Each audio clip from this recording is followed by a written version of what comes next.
फैलाती रही। और अब हमारे साथ में जुड़ने की कोशिश में है आदरणीय बृजराज जगावत जी। तो हम उनका स्वागत करते हैं माँ भारती कविता महायज्ञ के इस पटल पर। बिल्कुल आदरणीय बृजराज सिंह जगावत जी। बिल्कुल। और उससे पहले हम इंदु निगम जी का यहाँ पर धन्यवाद करते हैं, अशोक जैन साहब का, किरण जी और मैं दोनों आपका धन्यवाद करते हैं हमारे संचालन के लिए जी ठहरे हैं यहाँ जी पर। और सुलेखा जी बहुत धन्यवाद। और डॉक्टर ज्योति बुन जी भी स्वागत कर रहे हैं जगावत सर का। बताना जी चाहूंगी कि आदरणीय बृजराज सिंह जगावत, अभी हम बात करें तो वो झीलों की नगरी उदयपुर से आते हैं। आप जी राजस्थान बैंक में विधि प्रबंधक के रूप में कार्यरत हैं। दक्षिणी राजस्थान का प्रभार है। राष्ट्रीय मंचीय कवि, मंच संचालक व साहित्यकार के रूप में आपको ख्याति प्राप्त है। अनेकों साहित्यिक संस्थाओं व संगठनों में पदभार, दायित्व निर्वहन एवं पुरस्कृत साहित्यिक संस्थान युगधारा द्वारा सृजन विविधा गोष्ठी का संयोजन, संस्कार भारती के उदयपुर जिला साहित्य प्रमुख, नवकृति संस्थान में पदभार व अनेकों दायित्वों के साथ साथ सैकड़ों साहित्यिक सम्मान से आप को सम्मानित किया जा चुका है। हाल ही में विश्व हिंदी परिषद नई दिल्ली द्वारा विश्व हिंदी सेवा सम्मान से भी आपको अलंकृत किया गया है। और बहुत ही हम आपका स्वागत करते हैं हमारे इस पटल पर आदरणीय कवि बृजराज सिंह जगावत जी, जो कि बहुत स्वागत, अभिनंदन बृजराज सिंह जी आपका महाभारती कविता महायज्ञ के इस पटल पर। और मैं बताना चाहूंगी रेणु जी की बहुत जी राष्ट्रीय स्तर के कवि सम्मेलनों में आदरणीय बृजराज जी ने अपनी बिल्कुल। कविताओं के माध्यम से खूब सारे रंग बिखेरे हैं। आप ओज के कवि हैं, वीर की कविताएं हाँ, लिखते हैं। तो बहुत आदरणीय बृजराज जी आपका बहुत बिल्कुल स्वागत, अभिनंदन स्वागत है। इस और पटल पर। किरण और जी, इनकी कविताओं की बात करें, तिरंगा की बात करें, चाहे महाराणा प्रताप की बात करें, महाराणा जितनी भी प्रताप की बात कविताएं, करें, ऐसा लगता है कि बस हमेशा सुनते रहें, हमेशा सुनते रहे। नयापन हमें लगता है। आपका इस जी, पटल पर हम स्वागत करते हैं। इनकी कविताएं मैं कहूंगी कि अमर हो गई हैं रेणु जी। जो हाँ महाराणा प्रताप है वो तो जबान पर चढ़ गई है, सैनिक वाली, तिरंगा बिल्कुल, वाली। अब सैनिक वाली, बहुत बिल्कुल। स्वागत आपका आपकी रचनाओं के साथ बृजराज जी। सबसे पहले माँ शारदे को नमन करता हूँ अपने आप को अनम्यूट करने के बाद में, क्योंकि इस पटल पर ये मैं जानता हूँ कि इस समय माँ शारदे को नमन, जो कि स्वरों, व्यंजनों, शब्दों, वाक्यों, तर्क प्रबंधों की निर्मात्री है। आप सभी का बहुत बहुत आभार सबसे पहले इस महायज्ञ को संजोने के लिए। जितनी क्षमताओं, ऊर्जा और सामर्थ्य के साथ में आप लोग ये काम कर रहे हैं, ये विश्व स्तरीय काम कर देना या इसका कहीं कोई ऐसा मापदंड बिठाना, ये बहुत मुश्किल काम होता है। मैं जानता हूं कि इस समय आपको और हमको विश्व के सभी महाद्वीपों में, इस पृथ्वी के सभी महाद्वीपों पर सुना जा रहा है। आइए, बिल्कुल सही, बहुत बहुत बिल्कुल धन्यवाद, सही। आभार आपका। और क्या कहा जाए, क्या सुना जाए इस बृजराज जी महायज्ञ आपकी में अपने सभी शब्दों की रचनाएं बहुत सुंदर हैं। आप जो भी सुनाएं। जी जी बिल्कुल बिल्कुल, जैसा आपका आदेश है, निश्चित रूप से मैं कोशिश करूंगा कि आप लोगों तक वो सारी चीजें पहुंच पाए, लेकिन फिर भी पटल के माध्यम से जुड़े हुए हैं। सबसे पहले तो युग युगांतर से धर्म और संस्कृति की संरक्षक पृथ्वी के सबसे सर्वश्रेष्ठ भाग अपने आर्यावर्त को नमन करता हूँ, जिसकी कोख में पल करके कई सारी सभ्यताएं और संस्कृतियां हुए। उसके बाद में अपने जितने भी श्रोता, काव्य के रसिक और मर्मज्ञ, इस पृथ्वी पे सभी महाद्वीपों पर सुनने वाले वे लोग जो काव्य के मर्मज्ञ और रसिक हैं, सभी को अपना अब नमन प्रेषित करता हूँ। बहुत बहुत नमस्कार करता हूँ सभी को, और नमन करता हूँ इस पटल को जिसने एक बड़ा बीड़ा उठाया। ऐसा बीड़ा उठाना आज तक तो किसी की सामर्थ्य नहीं रही है, शायद हमने भी जहां तक देखा, परखा और सुना है। और इससे जुड़े हुए सभी लोगों को मैं साधुवाद देता हूँ कि बाबा तुलसी के वंश में हम पैदा हुए हैं। लिखना, गढ़ना, पढ़ना, ये सारी चीजें हमारे जो गुरु वृद्ध है, उन सभी की उंगलियां पकड़ करके हम लोग चले। लड़खड़ाती भाषा में उठना बैठना सीखा, पढ़ना सीखा, लिखना सीखा, कविताएं और कवि के नाम से हम अपने आप को भूषित होता पा रहे हैं। तो इसके पीछे मैंने कभी ये नहीं सोचा था कि मेरे लिए ये सुयोग भी होगा कि एक 15 दिन तक लगातार एक ही पटल पर 24 घंटे चलने वाला, जिसमें क्योंकि सूर्य की स्थिति होती है, सूर्य के सामने पृथ्वी जब घूमती है तो हो सकता है कि हमारे ऊपर छाया हो, उनके ऊपर प्रकाश हो। तो जिनके ऊपर प्रकाश हो और जिनके ऊपर अभी छाया हो वो लोग भी अपने को देख पाए। इस विज्ञान की इस तकनीक को नमन करते हुए मैं नरेंद्र जी के इस पटल को नमन करता हूँ कि आपने ये बीड़ा उठाया। बहुत बहुत धन्यवाद, आभार सभी का। और जैसे संचालकों के रूप में आप लोग अपना अमूल्य कहते हैं कि आज आदमी के पास में सब कुछ है लेकिन समय नहीं, लेकिन आप लोग 6 घंटे लगातार संचालन कर रहे हैं, ये बहुत बड़ी बात है।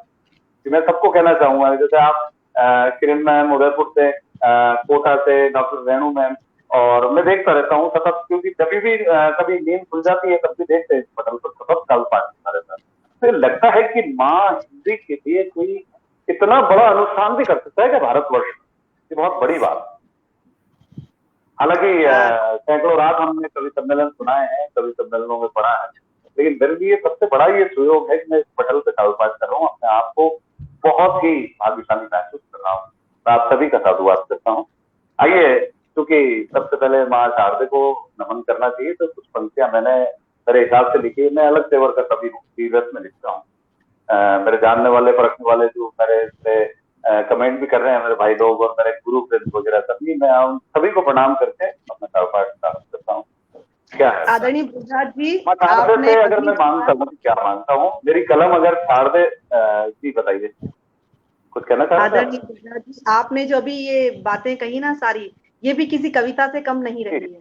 और ये जो मैजिक हो सकता है ये भारत में ही हो सकता है, और नरेश चंद्र जोशी जी के पटल पर ही हो सकता है, द मैजिक मैन। और आप तो अतुल्य अद्भुत शब्दों के भंडार के धनी हैं, तो आपने इतनी सुंदर शब्दों के साथ में इस पटल की स्तुति की, आप वंदनीय हैं। आपकी रचना का स्वागत। माँ शारदे की कुछ वंदना की पंक्तियां लिखी है कि वीर रस का कवि अगर कुछ लिखे माँ शारदे से अगर कुछ मांगता है तो क्या मांगता है? कि माँ वीणा पानी शब्दों का अभिनंदन ये स्वीकार करो। माँ वीणा पानी शब्दों का अभिनंदन ये स्वीकार करो। सर्ग प्रबंधों से अभिमंडित वंदन ये स्वीकार करो। और करो स्वीकार हमारे भाव पुष्प और चंदन को। विवाह की ललकार अभय इस वाणी के अभिनंदन को। उठे कलम जो लिखे हमारी मातृभूमि की आन लिखे। उठे कलम जो लिखे हमारी मातृभूमि की आन लिखे। उठे कलम जो लिखे हमारी मातृभूमि की आन लिखे। और न्योछावर हुए तिरंगे पर शहीदों का मान लिखे। और न्योछावर हुए तिरंगे पर शहीदों का मान लिखे। और न्योछावर हुए तिरंगे पर शहीदों का मान लिखे।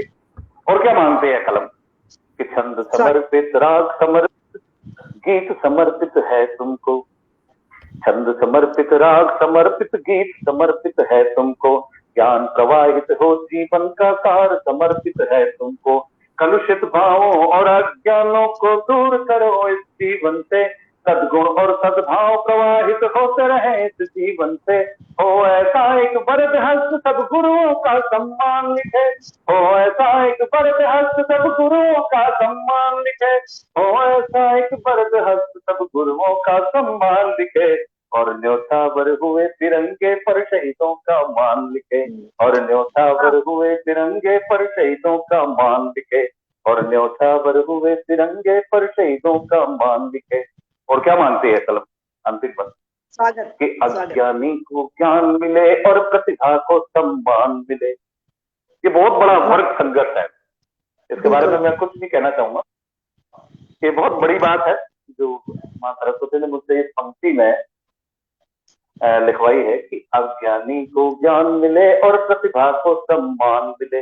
अनाचार जीवन से दूर हो शिष्टाचार के पुष्प खिले।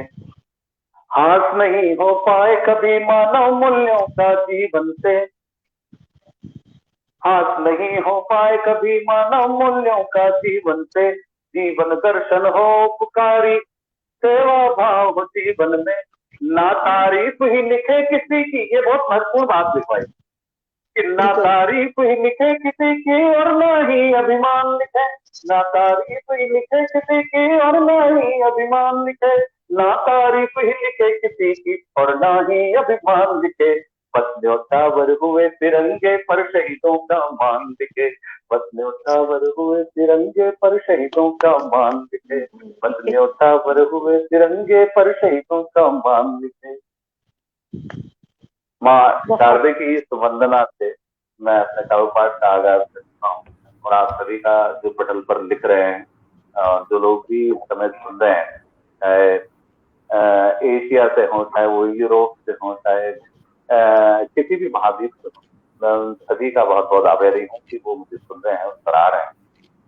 आइए, एक गीत है, चूंकि मातृशक्ति का इस पूरे महायज्ञ में बड़ा योगदान है, तो जब भी देख रहा हूँ संचालन में करीब करीब सारे हमारे महिलाओं का बहुत बहुत योगदान है। तो एक गीत जो मेरी बिटिया के जन्म दिवस पर 2 दिन पहले अनायास ही संस्कृत किया था, तो वो मैंने हालांकि मंचों से ज्यादा पढ़ा नहीं, लेकिन फिर भी मेरे युगधारा संस्थान में हूँ, उधर कुछ जुड़ा हुआ हूँ, तो मैं जब भी कहीं पढ़ता हूँ तो मुझे काफी मतलब इस गीत को लेकर के और कहने की बहुत अच्छा गीत है, आप इसको सुनाइए, मैं आप सुना देता हूँ, ये मैं आपको समर्पित करता हूँ दोनों को।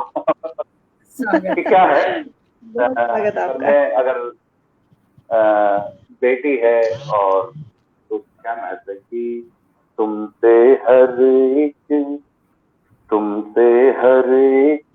घर रोशन है, तुमसे हर एक घर रोशन है, चारों दिशा हरियाली है, तुमसे हर एक घर रोशन है, चारों दिशा हरियाली है, तुमसे ही ये तक उजियारा, तुमसे ही ये गग पियारा, सब तेरे आभारी है, तुमसे हर एक घर रोशन है, चारों दिशा हरियाली है। क्या बात है, क्या बात है। बहुत। और क्या होती है बेटियां, त्याग की तू सूरत है और ममता की मूरत तू ही तू, त्याग की तू सूरत है और ममता की मूरत तू ही तू, संस्कारी परिधान हमारा, ये भारत की बात है, इस आर्यव्रत को मैंने नमन किया था पहले, कि संस्कारी परिधान हमारा, हर घर का सम्मान तुझे, संस्कारी परिधान हमारा, हर घर का सम्मान तुझे, हर घर के आंगन की तुलसी, हर घर के आंगन की तुलसी, सब तुझ पे बलिहारी है, हम तुमसे हर एक घर रोशन है, चारों दिशा हरियाली है। क्या बात है, क्या बात है। बहुत खूब, बहुत खूब जगावत। और क्या है बेटियों, कि शक्ति का आधार तू ही है, वसुधा का आचार तू ही, शक्ति का आधार तू ही है, वसुधा का आचार तू ही, जगती में श्रद्धा भक्ति दोनों की ही पतवार तुझी, जगत में श्रद्धा भक्ति दोनों की ही पतवार तुझी, और सबसे बड़ी बात कि इस धरती पे माँ के रूप में, इस धरती पे माँ के रूप में अपनी ममता वारी है, तुमसे हर एक घर रोशन है, चारों दिशा हरियाली है, तुमसे हर एक घर रोशन है, चारों दिशा हरियाली है, तुमसे जग दियारा तुमसे ही है, जग दियारा सब तेरे आभारी है, तुमसे हर एक घर रोशन है, चारों दिशा हरियाली क्या है। बात है सर, क्या बहुत कहने, सुंदर सर, क्या बहुत ये- सुंदर सुंदर, शब्द याद किए। बहुत बहुत बहुत सुंदर। धन्यवाद। बहुत और सुंदर। बहुत सारे मैसेज हमारे गीत पास या आए। कविता लिखना ऐसा नहीं है कि कोई आदमी अपनी सामर्थ्य से कुछ ऐसी चीज सोच सके जो काल्पनिक हो। काल्पनिक बहुत सारी चीजें होती है, लेकिन ये चीजें देखी हुई है, इन पे भी अगर नहीं लिखा जाए, देखी हुई चीजों पे, परखी हुई चीजों पे अगर नहीं लिखा जाए तो वो कभी किस काम का। जो देखी हुई भाई, कहीं कुछ कह दें कि आप आने वाले समय पे स्टोरी लिखिएगी, 2050 पे कहीं कोई कल्पना करनी है, 2050 में हमारा भारत कैसा होगा, विश्व कैसा होगा, तो उसमें सोच सकते हैं कि कुछ ऐसे लोग सोचेंगे कि सारी चीजें कंप्यूटराइज हो जाएगी, लेकिन ये देखी परखी चीजें, इन पे अगर कोई कविता, मैं मानता हूँ कि सबसे अच्छा कवि उसे मानता हूँ मैं। बहुत सारे मेरे ऐसे अग्रज रहे जिसका मैं बहुत बड़ा मुरीद, उनमें से बहुत सारे लोग मेरे साथ जुड़े हुए। सबसे कठिन काम है सबसे सरल कविता और सबसे सरल विषय उठा।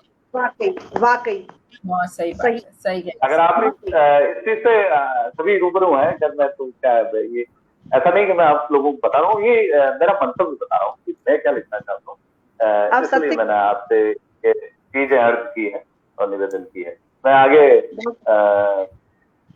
क्योंकि समय का नियोजन है, मुझे कुछ समय दिया आपने और बहुत उल्टी घड़ी घूम रही है पर रचना रखी, बिल्कुल। बहुत खूबसूरत रचना, आपके शब्द संयोजन बहुत इतना बहुत आभार। खूबसूरत, आपकी गायकी इतनी खूबसूरत, आप तो वैसे ही बहुत सुंदर गाते हैं और बहुत बहुत अच्छा आपने जो है इस ये कविता को मुझमें ऐसी कोई विशिष्ट बात नहीं है, ये केवल क्योंकि कई पंक्तियां कही है किसी दोहे में, किसी बड़े कवि की, कि सहज कविन के मर्म को भेदित द्वेषो कौन।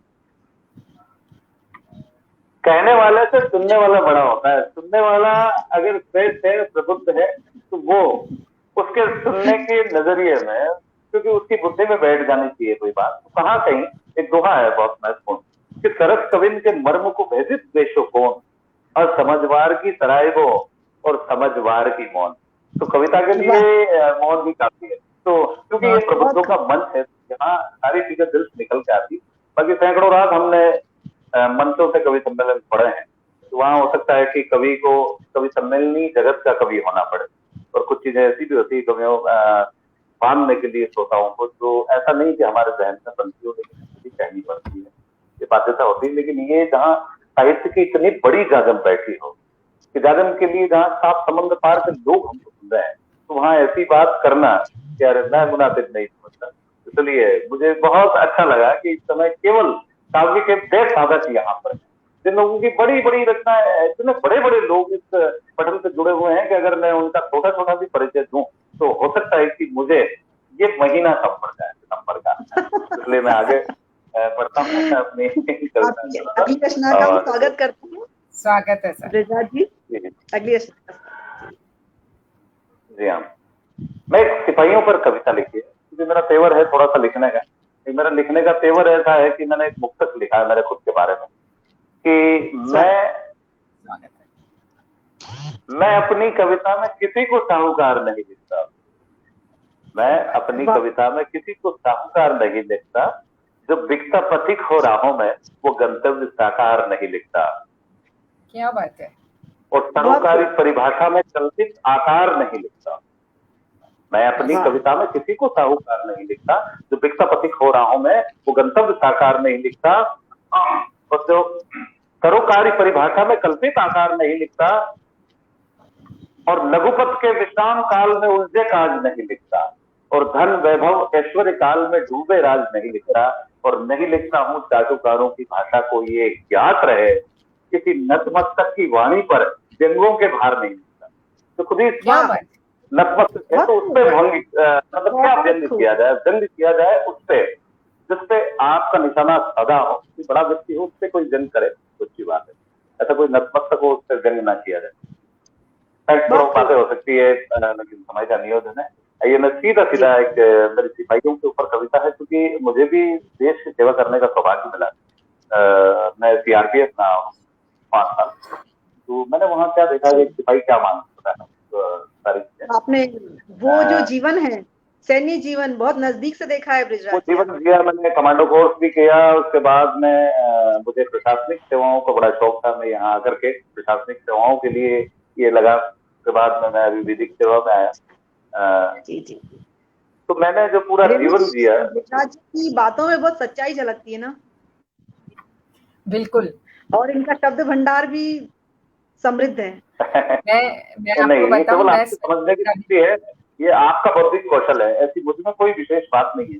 ये आप लोग विद्वान हैं, आप लोग समझ सकते हैं, इसलिए आप लोगों ने कि मेरे लिए एक निर्णय लिया। मैं आपको बहुत बहुत आभार प्रकट करता हूँ कि स्वागत आपका। चलिए, सिपाही क्या चाहता है, क्योंकि मैं भी सिपाही रहा हूँ।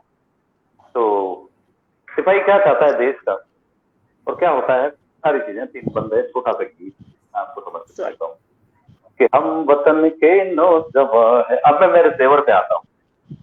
बेटी का गीत समझनाओं का था, अब मैं मेरे आपके तेवर का स्वागत है। हम वतन के नौजवान है, हम वतन की शान है, मिट्टी की खुशबू हमी से हम वतन की जान है।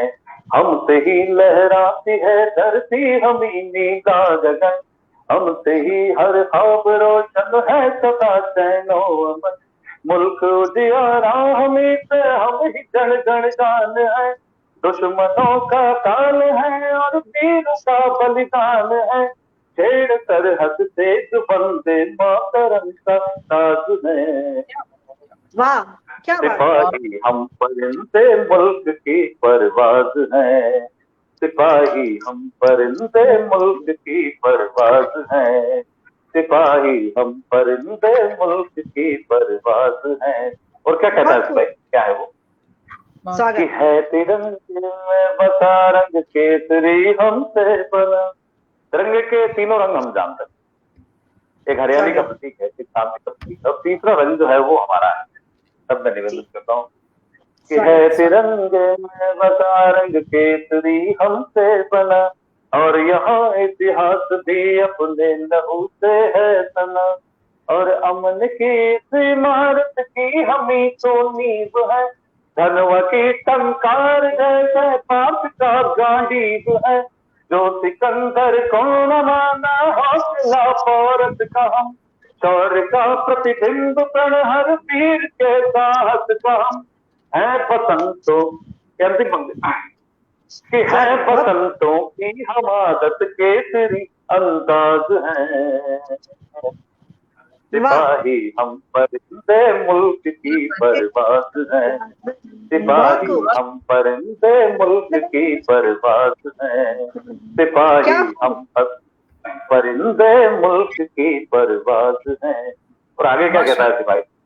स्वागत कि हम छोड़ा है घरों को। सबसे बड़ी बात यही है सिपाही के लिए, सबसे जो बलिदान होता है सबसे बड़ा, तो अपना घर छोड़ करके सैकड़ों किलोमीटर दूर, आज भी एक सिपाही कहीं सियाचिन के बॉर्डर पे हमारे लिए सुरक्षात्मक सारे दस्ताने पहन करके और खड़ा होगा उस रात में जहाँ ऋणात्मक तापमान है, उसको ये ऊर्जा मिल जानी चाहिए कि हमारे लिए भी कुछ लिखता है। तब निवेदन करता हूँ कि हमने छोड़ा है घरों को इस वतन के वास्ते, हमने छोड़ा है घरों को इस वतन के वास्ते, चाहे पथरीले हो जितने भी हमारे रास्ते। अरे हमारी सांस अहले वतन के नाम है, इस पे जो डाले निगाह जानता अंजाम है। और चढ़ा कर शीश आजादी को अपनी लाए थे, और बहा खतरों लहू रंग से पतन सी जाए थे। हम भगत सुखदेव गुरु बिस्मिल हमें आजाद है। क्या बात है सर। सिपाही हम परिंदे मुल्क की परवाज है, सिपाही हम परिंदे मुल्क की परवाज है, सिपाही हम परिंदे मुल्क की परवाज है। और अंतिम बंद में क्या कहता है भाई? देखिए, स्वागत, बहुत स्वागत। कि अब मिले चाहे खुशी गम हमने तो ये तय किया, क्या बात कि अब मिले चाहे खुशी गम हमने तो ये तय किया, इस वतन के वास्ते जो न दिया वो क्या दिया, इस क्या बात वतन के वास्ते जो न दिया वो क्या दिया, आने वाली हर नस्ल को भी तो हम पर नाज हो, आने क्या बात वाली हर क्या नस्ल बात को भी तो हम पर नाज हो, जितनी ऊंची हो उड़ाने उतनी ही परवाज हो, मोल क्या होता जहाँ तक का ये बस वो जान ले, सरजमी पर नाज करना अपनी फितरत मान ले। और जो बहुत बड़ी संवेदनशील बात करना चाह रहा हूँ कि बिल्कुल, जो स्वागत आप। निपट आते तिरंगे में हमेशा बाज है, क्या बात है वाह, सर, बहुत क्या बात, सिपाही बहुत हम खूब, बहुत खूब। परिंदे मुल्क की परवाज हैं, सिपाही हम परिंदे मुल्क की परवाज हैं, सिपाही हम परिंदे मुल्क की परवाज हैं। क्या बात वाह, है सर, ये बहुत सिपाही खूब सर। ने क्या अपना बात, परिचय दे दिया, अद्भुत, कि अद्भुत, सिपाही ने जानदार, अपना शानदार, परिचय दे दिया केवल। तो सिपाही बिल्कुल क्या होता है देश की? जी, बहुत क्योंकि खूब। देशभक्ति की बातें होती है, देशभक्ति के मापदंड पे उतरने के लिए केवल नारे ही काफी नहीं होते। देशभक्ति पे अगर उतरना है तो उसके लिए अपने जीवन का कुछ काल मेरा कुछ काल तो समर्पित कीजिए। उसके बाद में देखिए कि देश कैसे चलता है, कैसे सुरक्षा के मापदंड होते हैं, सारी चीजें।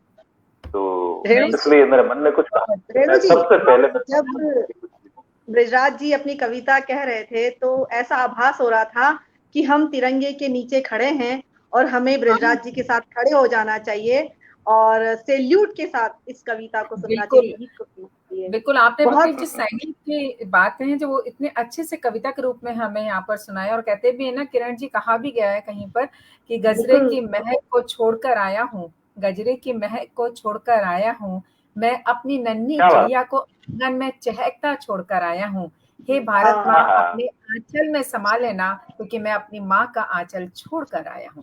तो ये क्या होती है एक बात, सैनिक क्या बात, के दिल क्या की क्या बात, बात, ये वाह बहुत रेणु जी, खूबसूरती वाह, के साथ वाह रेणु आपने जी, बहुत यहाँ खूब, पर बहुत खूब, कहा, बहुत खूब सर, बहुत सुंदर सर। बहुत सुंदर। बृजराज जी देखिए कि हम बहुत ही जानते हैं अच्छा कि आपकी संचालन रचनाएं आपके जो है बहुत लंबी लंबी रचनाएं हैं आपकी, और अब ये गीत जो है बहुत अद्भुत गीत हैं आपके।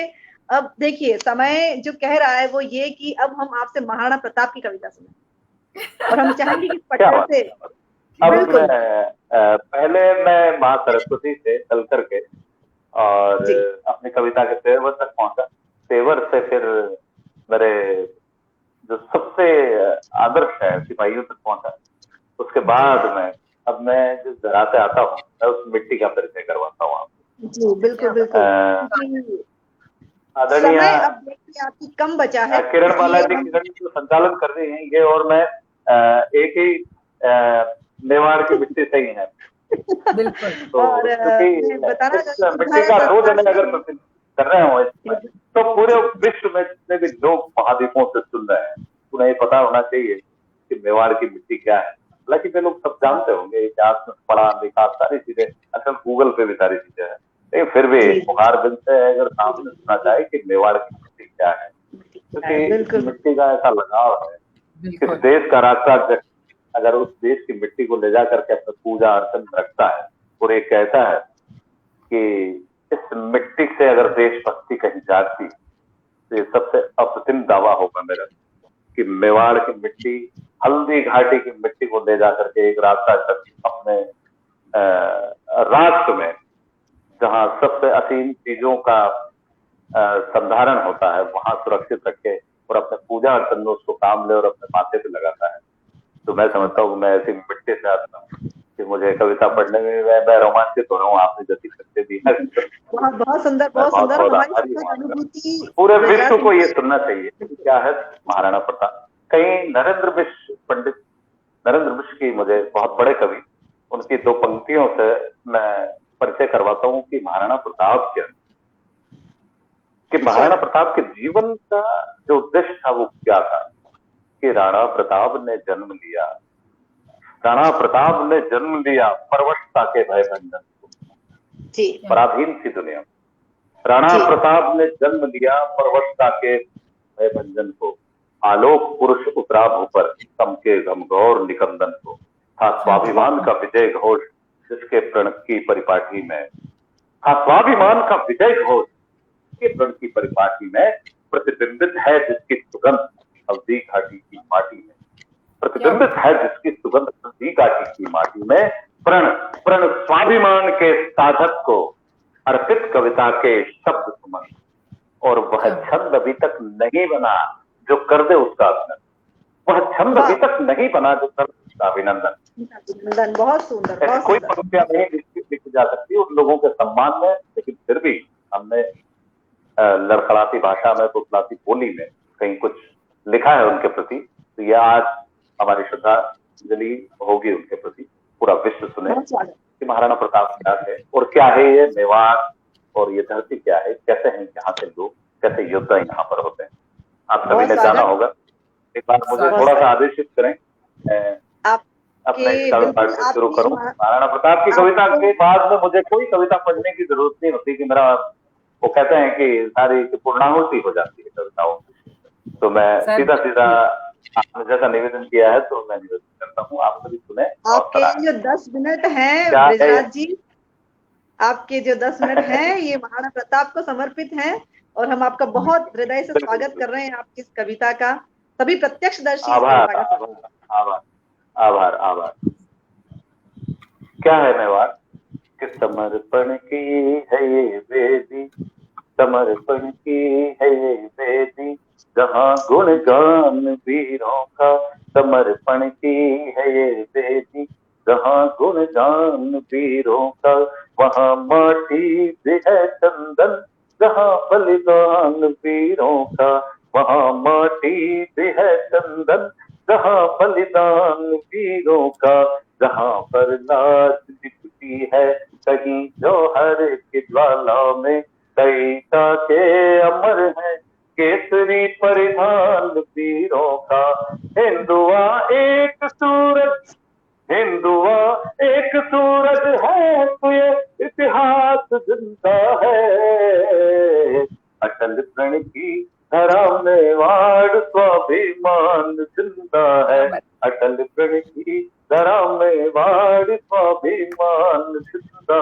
है, जहाँ कण कण में शोभित है लहू का मान वीरों का, सूरज होते फिर मोल क्या महलों जागीरों का, सदा पैरों तले रौंदा जिसने मुगलों के तेवर को, चुकी कहीं पाक ना उसकी जो नायक धारण वीरों का, विश्व इतिहास में, विश्व इतिहास में हल्दी की घाटी ही मिलता है, अटल प्रण की धरा मेवाड़ स्वाभिमान जिंदा है, अटल प्रण की धरा मेवाड़ स्वाभिमान जिंदा है। महाराणा प्रताप हमेशा आजाद थे।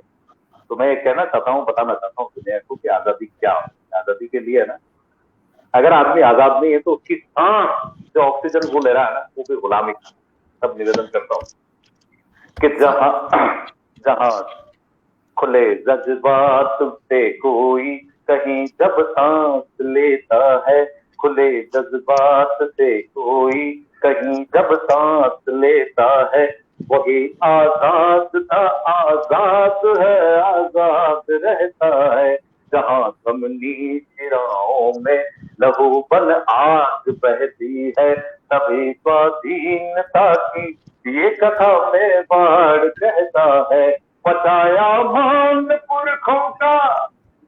पुरखों के लिए कौन काम करता है? सब निवेदन करता हूँ। बचाया मान पुरखों का, गगन उड़ता परिंदा है, अटल प्रण की धरा मेवाड़ स्वाभिमान जिंदा है, अटल प्रण की धरा मेवाड़ स्वाभिमान जिंदा है। और कहती है धरती, लोग आश्चर्य करेंगे कैसे वीर कि जहाँ पर शीश लेकर हाथ रण खेला कबंधों ने, सर कट जाने के बाद भी योद्धा लड़ा करते थे। उनकी वो जो तेजी और गति है उसको नमन करता हूँ, मैं रोमांचित होता हूँ। सीधे सीधे पंक्ति करना, जहाँ पर शीश लेकर हाथ रण खेला बंधों ने, किया गुणगान दोहों ने, तोर ठोने प्रबंधों ने, किया गुणगान दोहों ने, तोर ठोने प्रबंधों ने, अमर इतिहास में देखो जहाँ पर अर्श जिंदा है। हर एक पात्र को गिना जाता है युद्ध में काम आया, एक अर्श जानवर है वो भी कीर्तिमान हुआ, ऐसा इतिहास है मेवाड़ का। तब निवेदन करता हूँ, अमर इतिहास में देखो जहाँ पर अर्श जिंदा है, समर का रथ किया गतिमान था भीलों के कंधों ने। हर जाति के लोग, सबसे बड़े सामाजिक समरसता के अगर कोई उदाहरण हुए हैं उस समय पे, जब लोग जानते हैं सामाजिकता क्या होती है, क्या होता है वर्ग जातियां क्या होती है, आरक्षण क्या होता है, सबसे पहले सामाजिक समरसता के उदाहरण अगर मैं मानता हूँ तो महाराणा प्रताप, जिनकी सेना में उनका सेनापति एक मुसलमान होता है, जिनकी सेना के सबसे वीर योद्धाओं में सभी लोग होते हैं। आदिवासियों की इतनी गजब की भूमिका रहती है कि मैंने पंक्तियां लिखने से मैं वंचित नहीं रह पाया कि समर का रथ किया गतिमान था भीलों के कंधों ने, शस्त्र प्रणवीरों से। सबसे बड़ी बात यह है कि खमनौर के युद्ध को, हल्दी घाटी के युद्ध को क्यों कहा कि ये थर्मोपल्ली का युद्ध है, क्योंकि हम थर्मोपल्ली के युद्ध को भी पढ़े, जानते हैं जहां 1 से 100 लड़े, वो उदाहरण था। अनुपात देखिए आप कि चंद प्रणवीरों से लाखों का बेड़ा भीतर मिलता है, अटल प्रण की धरा में वाड़ स्वाभिमान दिखता है, अटल प्रण की धरा में वाड़ स्वाभिमान दिखता है। और कैसे कैसे लोग हुए हैं यहाँ, किशोर और त्याग बलिदानों की ये धरती है पन्ना की। क्या बात, पन्नाधाय को हम सब पढ़ते हैं। अगर कहीं कोई सबसे अप्रतिम उदाहरण होता है जिसके लिए लोग कह सकें कैसे होता है, इसके नाम से सम्मान चलते हैं सारी चीजें। हमारे आने वाली पीढ़ी को, हमारे आने वाली पीढ़ी की जो बेटियां हैं उनको हम लोग पुरस्कृत करते हैं, उनके नाम से पुरस्कार है। उनका बलिदान आप देखें, बताने की जरूरत नहीं, केवल समझने की जरूरत है। इसके लिए दिमाग की जरूरत नहीं होती, मेवाड़ के इतिहास को समझने के लिए केवल दिल ही काफी है। अगर कोई महाराणा प्रताप को दिल में रखता है, दिमाग में रखने की चीज ही नहीं महाराणा प्रताप। चलिए आइए और त्याग बलिदानों की ये धरती है पन्ना की, कवच राणा के प्राणों का सादड़ी थाला मन्ना की, कवच राणा के प्राणों का सादड़ी थाला मन्ना की, गौरव बादल के एहसानों तो हर प्राचीर जाती है, गौरव बादल के एहसानों तो हर प्राचीर जाती है। अब सभी इतिहास पढ़े हुए हैं, इससे मैं हर चीज को समझूं ये मुनासिब नहीं है, इस पटल पर क्योंकि समय का अभाव है। गौरव बादल के एहसानों तो हर प्राचीर जाती है, अखंड ज्योति है वीरों में जहाँ राठौड़ कल्ला की, अखंड ज्योति है वीरों में जहाँ राठौड़ कल्ला की, सदा बलवीर की। इतिहास में कोई भी सुपात्र हो चाहे कुपात्र हो, उसको इतिहास भूलता नहीं, छोड़ता नहीं कभी भी। सब निवेदन करता हूँ कि सदा बलवीर की करता ये गढ़ से ताड़ निंदा है, अटल प्रण की धरा में वाड़ स्वाभिमान दिखता है, अटल प्रण की धरा में वाड़ स्वाभिमान दिखता है। और 2 युगों में ये अंतिम बंद के साथ में मैं अपनी कविताओं से विदाई लूंगा। मुझे लग रहा है कि मुझे 1-2 कविताएं और थे, लेकिन समय का नियोजन है। ऐसा अच्छा माहौल है कि जब विदेश में बैठे हुए लोग, जहाँ सूर्य ने अभी डेरा डाला होगा और वहाँ प्रकाश थोड़ा सा हो रहा होगा, वहाँ के लोग अब हमको सुनने लगे, तो मैं चाहता हूँ कि वो घोर काल में, जहाँ कहते हैं ना ब्रह्म मुहूर्त हमारे यहाँ होता है, तो उसके यहाँ भी होता ही होगा निश्चित रूप से, क्योंकि एक ऐसा काल होता है जो शरीर को ऊर्जा देता है। तो आदमी दिन की पूरी व्यस्तताओं से अपने सारे कहते हैं कि सारी थकान से उभर करके, नींद निकाल करके जब सवेरे उठता है ब्रह्म मुहूर्त में, तो सारी ऊर्जा संतुलित होती है और उस समय उसके ज्ञान का जो कहते हैं आकर्षण है वो अधिक होता है। वैसे लोग भी सुन रहे होंगे, तो मैं अंतिम पंक्ति इस तरह से सुनाता हूँ अंतिम पंक्ति को। क्या से महाराणा प्रताप दो युगों में दो पुण्य पुरुषों ने जन्म लिया, सारे उसकी धर्म। दो युगों में दो पुण्य पुरुषों ने जन्म लिया, कलयुग में महाराणा प्रताप, तो त्रेता में भगवान श्री राम। दोनों ने एक जैसा जीवन बिताया, दोनों के जीवन को अपन जोड़ करके देखें तो एक जैसा आपको सामंजस्य मिलेगा। मैंने एक प्रतीक के माध्यम से दोनों को जोड़ा है। आप सभी प्रबुद्ध श्रोता हैं, मर्मज्ञ श्रोता हैं, सभी समझ जाए और मुझे इस तरह से विदाई मिले कि मैं आगे भी कहीं किसी पटल पे आऊं, किसी मंच पे आऊं तो मुझे याद रखा जाए। मैं आप सभी का आभारी हूँ कि मुझे इससे बड़े पटल से जोड़ा है और मैं अपने काव्य को इस तरह से बखान कर पा रहा हूँ कि सात समंदर पार के लोग भी सुन रहे हैं और विश्व के पृथ्वी पर महाद्वीप है, सारे महाद्वीपों के लोग सुन रहे हैं। मैं सभी का आभारी हूँ, बहुत बहुत आभार प्रकट करता हूँ और इस अंतिम पद को निवेदन करता हूँ कि क्या सामंजस्य था कि न कोई था, न कोई था, न कोई है, न कोई और हो पाया, न कोई था, न कोई है, न कोई और हो पाया। सभी सुख छोड़ महलों को पर्वतों में मंगल गाया, सभी सुख त्याग महलों को पर्वतों में मंगल गाया। 1 घंटा लाइट चली जाए और घर के कमरे की एसी बंद हो जाए तो शायद लोग बात ऐसे त्रहिमाम कर उठेंगे कि पता नहीं किस प्रकृति से क्या ये भूताल आ गया या फिर ऐसी क्या व्यवस्था हो गई या प्रकृति की। सब निवेदन करता हूँ तो उन लोगों ने कैसे संघर्ष किया है तो थोड़ा सा न कोई था, न कोई है, न कोई और हो पाया, सभी सुख छोड़ महलों को पर्वतों में मंगल गाया, सभी सुख त्याग महलों को पहाड़ों में मंगल गाया। अगर कुछ याद रखना है तो रख लो घास की रोटी, अगर कुछ याद रखना है तो रख लो घास की रोटी। धरा का बोध स्वाभिमान जाति न बड़ी छोटी, धरा का बोध स्वाभिमान जाति न बड़ी छोटी। राम के संग चले लाखों, भगवान राम ने अपनी सेना को सुग्रीव की राजधानी में एकत्र किया।